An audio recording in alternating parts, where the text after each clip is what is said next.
దావీదు బత్షెబ విషయంలో తేడాబడ్డ తర్వాత, ఆమె భర్త అయినటువంటి ఊరియాను చంపించిన తర్వాత దేవుని యొక్క కోపము, శాపము దావీదు మీదకి వచ్చి దావీదు చాలా బాధాకరమైన పరిస్థితిలోకి వెళ్ళిపోయాడు. సొంత కొడుకే శత్రువు అయిపోయాడు.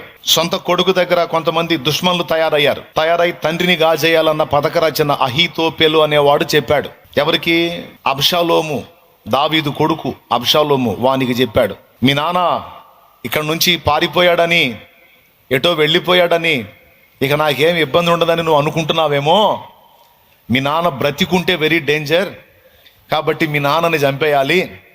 నువ్వు నాకు కొంచెం కోఆపరేట్ చేయి, నేను కొంతమంది మనుషుల్ని తీసుకొని పోయి, సైన్యాన్ని తీసుకొని పోయి మీ నాన్నని వెతికి వేటాడి మీ నాన్నని మట్టు పెడతాను, మీ నాన్న చంపేస్తాను.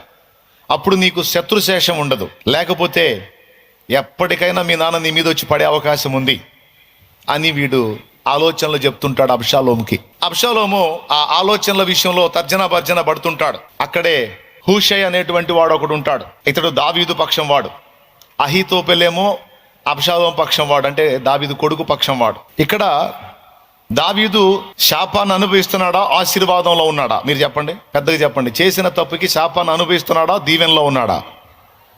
సింపుల్గా చెప్పొచ్చు, రాజ్యం వదిలిపెట్టి, సింహాసనం వదిలిపెట్టి వెళ్ళిపోవాల్సి వచ్చింది అంటే అగచాట్ల మారి పరిస్థితుల్లో ఉన్నాడు, శాపంలో ఉన్నాడు. ఆ స్థితిలో ఉండి ఒక్కటే ఒక మాట అంటాడు దేవునికి వెళ్ళి చూసి, ప్రభువా అబ్షాలోము దగ్గర చేరిన అహీతోపెలు ఆలోచన చెడగొట్టవా అని అడుగుతాడు.